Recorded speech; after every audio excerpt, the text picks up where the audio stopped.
పరిశుద్ధమైన నామములో మీ నివాస స్థలమైన తేజో మహిమ నిలిచిన పరిశుద్ధ ఆలయంలో చేరి మిమ్మలను పూజించటానికి రాత్రంతా కాపాడి మా ఆయుష్ని మా దినాలు పొడిగించినందుకు స్తోత్రాలు. ఇచ్చినటువంటి నూతన దినాన్ని బట్టి స్తుతిస్తున్నాం. మరి యొక్క ఉదయకాల సమయంలో మానుదిన జీవాహారమైన నీ వాక్యము ద్వారా మీ మాటల ద్వారా మీరే మమ్మల్ని దర్శించమని, మరి ఎవరికి ఏ మాట కావాలో ఆయన ప్రతి ఒక్కరి అక్కరత సమస్య ఎరిగిన దేవుడు గనుక మీరే సహాయం చేయండి. యేసు ప్రభు నామములో ప్రార్థిస్తున్నాం తండ్రి, ఆమేన్. రక్షకుడా యేసు ప్రభు స్తోత్రము దేవా, స్వచ్ఛమైన నిత్య ప్రేమ చూపిన దేవా, స్వచ్ఛమైన నిత్య ప్రేమ చూపిన దేవా, రక్షకుడా దేవుడేన పక్షమైన విరోధెవ్వడు, దేవుడేన పక్షమైన విరోధెవ్వడు, దూతలైనను ప్రధానులైనను, దూతలైనను ప్రధానులైనను ప్రభువు ప్రేమ నుండి నన్ను వేరు చేయునా, క్రీస్తు ప్రేమ నుండి నన్ను వేరు చేయునా, రక్షకుడా నరరూపమెత్తి ప్రభు రిక్తుడాయెను, నరరూపమెత్తి ప్రభు రిక్తుడాయెను, కరువైనను ఖడ్గమైనను, కరువైనను ఖడ్గమైనను క్రీస్తు ప్రేమ నుండి నన్ను వేరు చేయునా, ప్రభు ప్రేమ నుండి నన్ను వేరు చేయునా,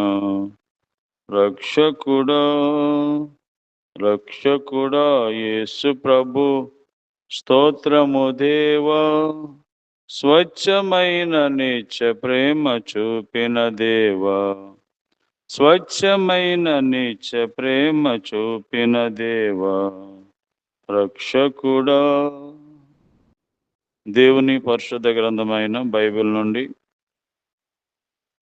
యోబు గ్రంథము 37వ అధ్యాయం 5వ వచనములో, దేవుడు ఆశ్చర్యముగా ఉరుము ధ్వని చేయును, మనము గ్రహింపలేని గొప్ప కార్యములను ఆయన చేయును. మనము గ్రహింపలేని గొప్ప కార్యములను ఆయన చేయును.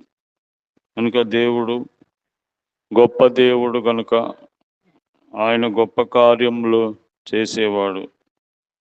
మనము గ్రహింపలేనటువంటి గొప్ప కార్యాలు చేస్తాడు. దేవుడు మరి ఎలాంటి గొప్ప కార్యములు చేశాడు? కీర్తనల గ్రంథము 126వ అధ్యాయము 2వ వచనంలో దేవుని వాక్యం ఈ విధంగా జ్ఞాపకం చేస్తూ ఉంది.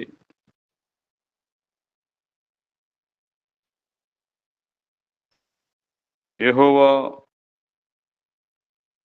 మన కొరకు గొప్ప కార్యములు చేసినని అన్యజనులు చెప్పుకొనిరి. యెహోవా మన కొరకు గొప్ప కార్యములు చేసి ఉన్నాడు, మనము సంతోషభరితులమైతిమి. 126 కీర్తన 2వ వచనంలో కూడా, మనము కల కనిన వారి వలె ఉంటిమి, మన నోటి నిండా నవ్వుండెను, మన నాలుక ఆనందముతో నిండి ఉండెను.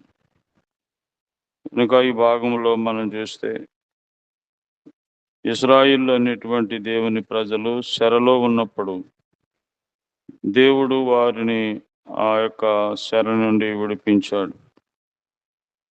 బానిసత్వం నుంచి ఆయన విడిపించాడు. అలాగే ఈ రోజున ప్రతి మనిషి కూడా పాపం అనే బానిసత్వంలో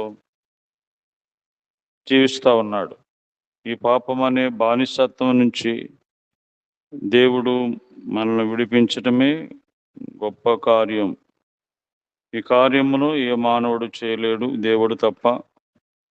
కాబట్టి ఆయన చేసే గొప్ప కార్యంలో మొదటి గొప్ప కార్యం ఏంటంటే, పాపమునకు బానిసైపోయిన మానవుని విడిపించటం.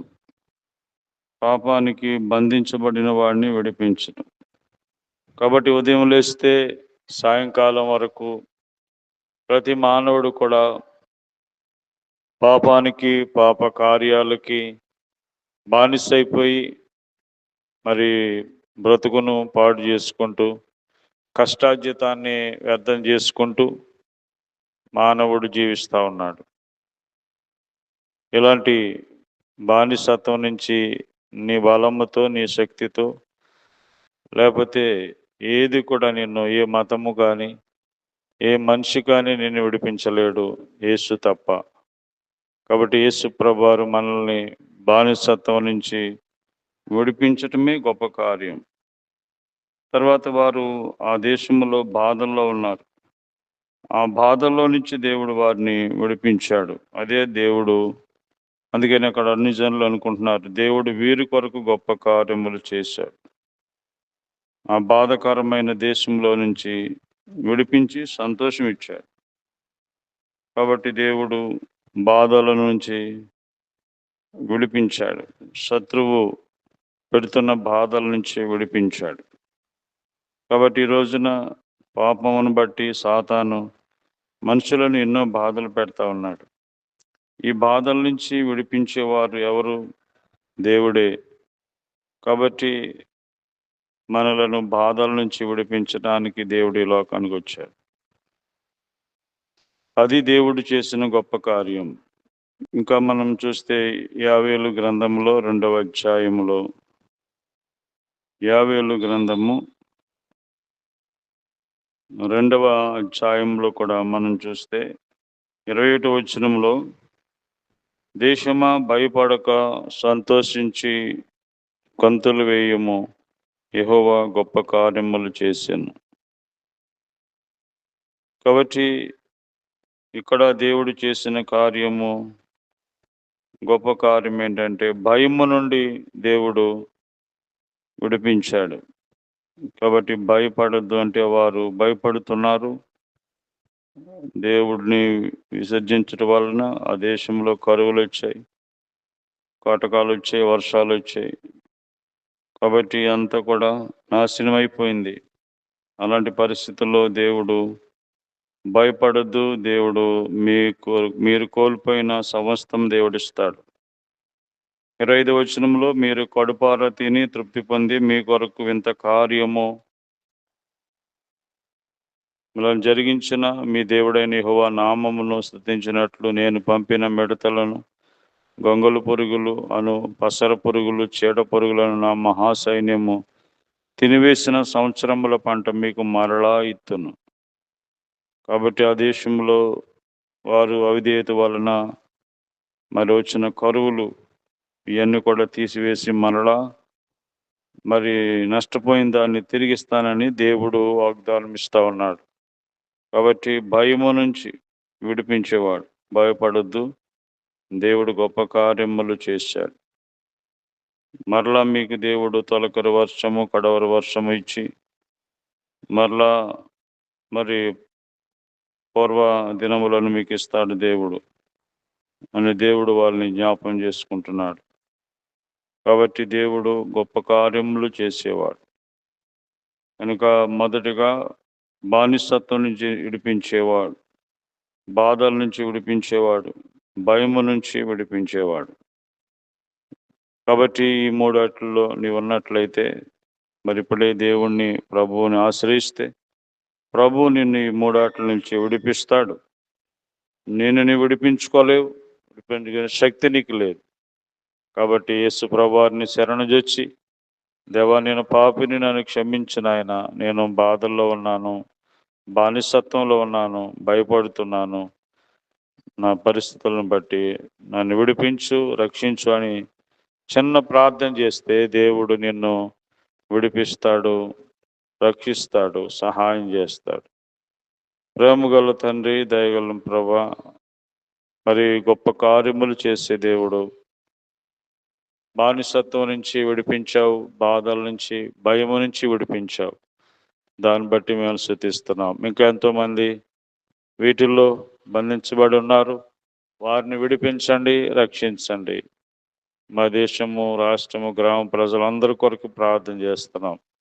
రోగులను స్వస్థపరచండి, దూరదేశంలో ఉన్న వాళ్ళని కాపాడండి, చదువుకుంటున్న వాళ్ళని, అలాగే హాస్టల్లో ఉన్న వారిని, గాయ పనులో ఉన్న వారికి సహాయం చేయండి. గొప్ప దేవుడు, గొప్ప కార్యములు చేస్తావు గనుక నీ కార్యములన్నీ అద్భుతమైనవి, ఆశ్చర్యకరమైనవి. కాబట్టి అటువంటి కార్యములు అందరికీ జరిగించండి.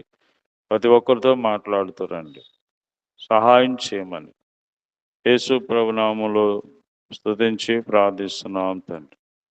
ఆమేన్. తండ్రి అయిన దేవుని ప్రేమ, ప్రభువైన యేసుక్రీస్తు వారి కృప, పరిశుద్ధాత్మ సహవాసము ఈ రోజంతా మనకి తోడై ఉండి కాపాడును గాక.